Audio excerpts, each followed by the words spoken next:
পৃথিবীর সবচেয়ে বেশি দুঃখী, গরিব, ফকির, অভুক্ত, অভাবী ব্যক্তিটাও যেন কোনোদিন বলতে না পারে, হে নবী মুহাম্মদ, আপনি তো আরামে খাইছেন, আপনি তো কোনোদিন কষ্ট পান নাই, আপনি যদি আমার মতো এক বেলা উপাস থাকতেন তাইলে না বুঝতেন ক্ষুধার কষ্ট বেশি নাকি আল্লাহর ইবাদত করা উচিত। আপনি তো সুখে তাইকে সুন্দর সুন্দর কথা বলে গেছেন। আল্লাহ বলছি, উম্মা বান্দা, আমি আমার বন্ধুরে এত বেশি পরিমাণ অভুক্ত রাখছি, এর চাইতে বেশি অভুক্ত তোমাদেরকে রাখবো না, যেন তোমরা আমার নবীর উপরে এই কথাটাও কোনোদিন বলতে না।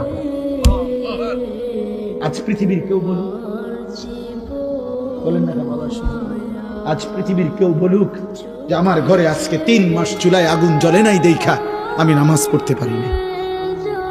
হ্যাঁ, আজ পৃথিবীতে কেউ বলুক আমি সেই মুসলমান 14 দিন ধরে পেটে পাথর বাঁধার কারণে আমি 1 ওয়াক্ত নামাজের সেজদা দিতে পারি নাই, এমন এমন কথা তো গাজার মুসলমানও বলতে পারে, এমন কথা তো গাজার মুসলমানও বলতে পারে।